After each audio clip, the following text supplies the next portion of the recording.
नमस्कार। आप देख रहे हैं खबरों की दीवार सीजीवाल। मैं रुद्र अवस्थी। इस खास शो में आपका स्वागत है, जिसमें हम लोकसभा चुनाव के नतीजों की बात करेंगे।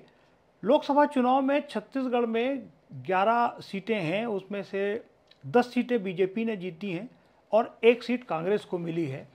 यहाँ कुछ सीटों के चुनाव बहुत दिलचस्प हुए। उसमें सबसे दिलचस्प चुनाव कांकेर लोकसभा सीट का था।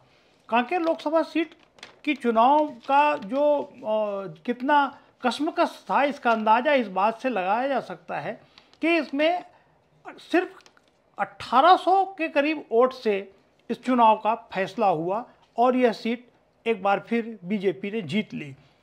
वैसे अनुसूचित जनजाति के लिए रिजर्व कांकेर लोकसभा सीट जब से छत्तीसगढ़ राज्य बना है तब से बीजेपी ही जीत रही है। और इस सीट में इसके पहले अगर हाल के पिछले कुछ चुनावों की बात करें तो फैसले बहुत अधिक वोट से भी हुए हैं। बहुत अधिक का मतलब 2014 में यहाँ बीजेपी के विक्रम उसेंडी ने कांग्रेस के अपने निकटतम प्रतिद्वंदी फूलदेवी नेताम को करीब 35,000 वोट से हराया था। इसके बाद जब 2019 का लोकसभा चुनाव हुआ, वो भी कशमकश भरा रहा और कांग्रेस की तरफ से वीरेश ठाकुर थे और बीजेपी से मोहन मंडावी थे। उस चुनाव में भी सिर्फ 6,900 वोट से के अंतर से बीजेपी के मोहन मंडावी चुनाव जीते थे और कांग्रेस के वीरेश ठाकुर हार गए थे। इस बार जो 2024 के लोकसभा चुनाव के समय इस लोकसभा क्षेत्र के अंतर्गत आने वाली विधानसभा सीटों की बात करें तो भी आंकड़ा बहुत दिलचस्प है। कांकेर लोकसभा क्षेत्र के अंतर्गत आने वाली 8 विधानसभाओं में से 5 विधानसभा सीटें इस समय कांग्रेस के पास हैं, जिसमें सिहावा, संजारी, बालोद है, डोंडी लोहारा, गुंडरदेही और भानु प्रताप सीट से कांग्रेस के एमएलए हैं। जबकि भारतीय जनता पार्टी के सिर्फ 3 एमएलए हैं, जिसमें अंतागढ़, कांकेर और केशकाल के। ऐसी कशमकश की स्थिति में जो चुनाव हुआ वो पूरे छत्तीसगढ़ में जिस तरह का प्रचार अभियान चला उस तरह का यहाँ भी चला।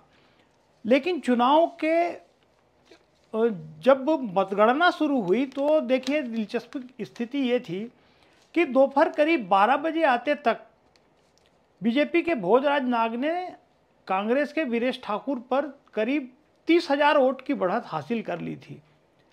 इसके बाद का सिलसिला कुछ ऐसा हुआ कि वीरेश ठाकुर कवर करते गए और 3 बजे आते तक जो भोजराज नाग हैं बीजेपी के, उनकी जो लीड है वो करीब 10,000 रह गई। 30,000 से 10,000 के करीब आ गई। कुछ समय बाद ही उनकी लीड करीब 6,000 में धीरे धीरे उतर गई। इसके बाद जो करीब 5:30 बजे तक का समय ऐसा था जब ये करीब 5,000 की लीड थी, वो धीरे से घटकर अंतिम समय में वो 2,000 से भी कम यानी करीब 1,800 की लीड बची। यानी धीरे धीरे करते करते वहाँ पर अंतिम में लोगों के बीच इस बात को लेकर रोमांच बना था कि ये गिनती किधर जा रही है। और यह भी अंत में जो परिणाम आया तो यह बात फिर सामने आई कि जिस तरह पिछले बार यह सीट सिर्फ 6,000 करीब 900 वोट से बीजेपी जीती थी और कांग्रेस को इसमें परास्त होना पड़ा था, इस बार भी आखिरी दौर आते आते कांग्रेस के वीरेश ठाकुर, जो पिछले 2019 के भी उम्मीदवार थे और 2024 में भी उम्मीदवार के रूप में चुनाव मैदान में थे, वो इस बार भी उनके हाथ से ये जीत फिसल गई। ये एकमात्र ऐसी सीट थी जहां पर ये चुनाव की गिनती शुरू होने के बाद और जैसे जैसे गिनती आगे बढ़ी, पल पल धीरे धीरे करते हुए लोगों का इसको लेकर दिलचस्पी बढ़ती चली गई थी। लेकिन नतीजा आखिर में बीजेपी के पक्ष में गया और कांग्रेस के हाथ से एक बार फिर, कांग्रेस के वीरेश ठाकुर के हाथ से जीत एक बार फिर फिसल गई। इस बुलेटिन में इतना ही। अगली बार फिर मुलाकात होगी। नमस्कार।